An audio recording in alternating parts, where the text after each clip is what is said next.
जरूर करें। साले मुर्गी की टांग समझ के रखा है, कहीं भी दांत गाड़ देते हैं। और ऊपर से टिप भी वो चुड़ैल मेनका अपनी छाती में दबा लेती है। क्यों धंधे के टाइम पर रोज यही चिक चिक करती है। चल अब। हाँ चल, कस्टमर के हाथ चालू हो गए ना तो हमारे और जोर के मारेंगे। धंधे पर जाने के लिए तैयार होती हुई कुछ लड़कियां आपस में बातें कर रही थीं। वहीं पास में पूर्वी अपने दोनों पैरों के बीच अपना मुंह छिपाए हुए बैठी थी। पिछली रात ही कोई उसे वहां छोड़कर गया था।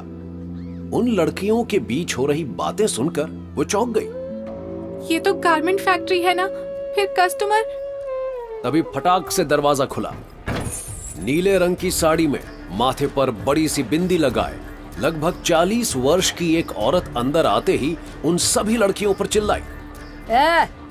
तुम लोग अब तक अपनी दुकानें खोली यहीं बैठी हो, वहाँ धंधे का क्या रे है? उधर बाबा मैनेजर को खड़ा करूं क्या? दीदी हम बस जा ही रहे थे। ये औरत थी वहां की मैडम मेनका। इन सब लड़कियों का कंट्रोल इसी के हाथों में था। उन लड़कियों के वहां जाते ही वो पूर्वी से बोली, पर तू ऐसे क्या घूर रही है रे? गोलचा पे पिक्चर देखने आई है, हैं? चल मेरे साथ। वो लड़कियां कुछ। अभी पूर्वी की बात पूरी भी नहीं हुई थी कि मेनका उसे आंखें दिखाने लगी। पूर्वी डर के मारे आगे कुछ ना बोली और चुपचाप उसके पीछे पीछे चलने लगी।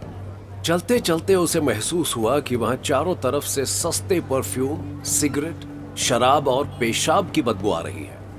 बैकग्राउंड में बॉलीवुड का एक कैबरे सॉन्ग आज जाने जा मेरा ये हुस्न जवां बज रहा था। भूल भुलैया जैसी पतली पतली गलियों के दोनों तरफ माचिस की डिब्बी जैसे छोटे छोटे कई कमरे बने हुए थे। तभी पूर्वी को एक कमरे में एक दूसरे से उलझी 4 नंगी टांगे दिखाई दी, जिन्हें देखते ही पूर्वी के रोंगटे खड़े हो गए। उसकी कपकपी छूटने लगी, उसके पांव जमीन से चिपक गए।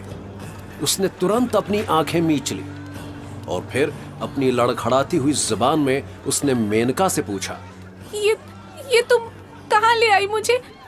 वहीं जहाँ के लिए तू आई है। मेनका का जवाब सुनकर पूर्वी और हैरान परेशान हो गई, क्योंकि उसे जहां होना चाहिए था वो वहां नहीं थी। कुछ दूर और चलने पर उसे एक कमरे में एक बूढ़ा दिखाई दिया, जो एक लड़की के नंगे जिस्म पर चढ़ा हुआ था। उसी के साथ वाले कमरे में एक लड़की बिस्तर पर लेटे हुए आदमी का प्राइवेट पार्ट हाथ में लिए हुए उसे हिला रही थी। कमरे के बाहर कमरा खाली होने का इंतजार करते आदमी अपनी अपनी लड़कियों के जिस्म को दबोचे खड़े थे। हांफती हुई सांसों की, रफ्तार पकड़ती धड़कनों की और ऊह आह जैसी सरसरी पैदा करने वाली आवाजें कई गुना तेज होकर उन कमरों से बाहर आ रही थी। वहां के नंगेपन से बचने के लिए पूर्वी ने अपनी आंख, कान और नाक सब बंद कर लिए और बोली, नहीं, मुझे यहाँ नहीं होना था। दोस्तों, लगभग 2000 साल पहले वात्स्यायन की लिखी हुई इंडियन एंशिएंट टेक्स्ट बुक में सेक्स वर्क का रेफरेंस कई जगह आता है, लेकिन मुगल काल से ही ये काफी ज्यादा प्रैक्टिस में रहा है।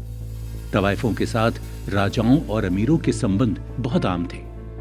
ब्रिटिश रूल के समय में तो वो सिर्फ एक सेक्स ऑब्जेक्ट की तरह ट्रीट होती थी।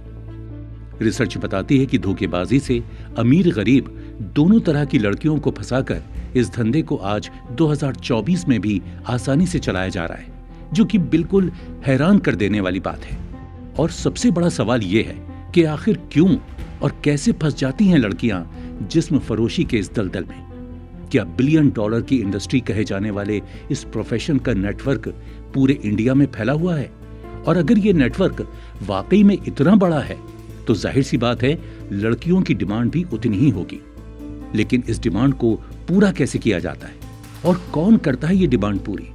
ये इलीगल काम आज के मॉडर्न इंडिया में भी कैसे हो पा रहा है? इस बारे में जानने के लिए हमने anti human trafficking social activist Pallavi Ghosh से बात की। पल्लवी कोठों से लड़कियों को रेस्क्यू करवाती हैं। उन्होंने हमें रेस्क्यू ऑपरेशन की कई सारी कहानियां सुनाई। उन्हीं में से एक दिल दहला देने वाली कहानी है कर्नाटक के एक छोटे से गांव में रहने वाली एक लड़की पूर्वी की, जिसे सुनकर आपके रोंगटे खड़े हो जाएंगे। और आपको ये भी पता चलेगा कि अपनी रोजमर्रा की जिंदगी में क्यों और कैसे हमें सावधान रहना चाहिए। तो आइए अब बढ़ते हैं कहानी की तरफ, जिसकी शुरुआत होती है कोठा नंबर 5211 से।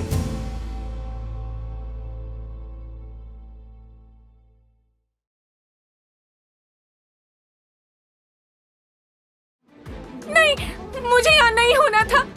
तभी उसे ऐसा लगा जैसे उसकी सांसें रुक गई हों। अचानक उसे छटपटाहट भी होने लगी। डर और बेचैनी के कारण उसके माथे से पसीना टपकने लगा।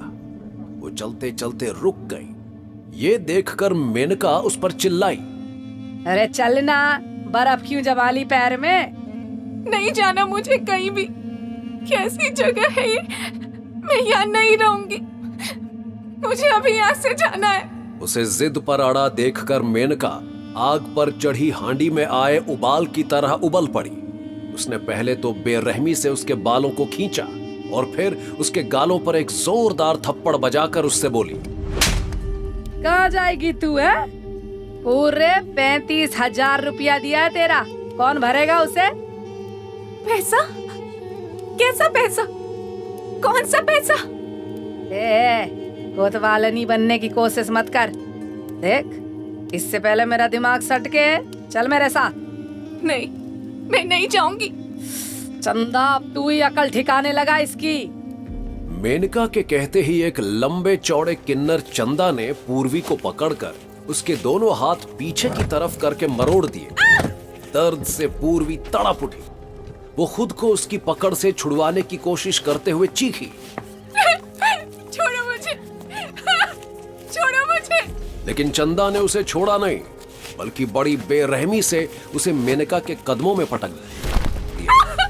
छोड़ो मुझे। मेनका उसके पेट पर लात पे लात बरसाने लगी।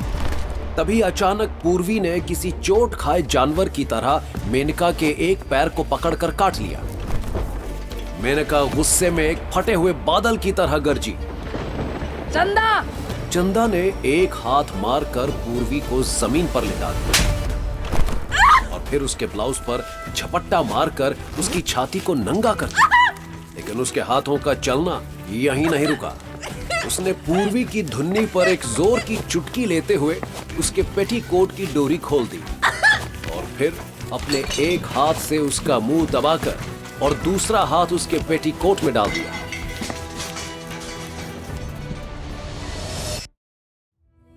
पूर्वी जैसी न जाने कितनी लड़कियां हर दिन हर मिनट इन जिस्म के बाजारों की बदनाम गलियों में खरीदी और बेची जाती हैं। इनका ना तो अपने ऊपर कोई अधिकार होता है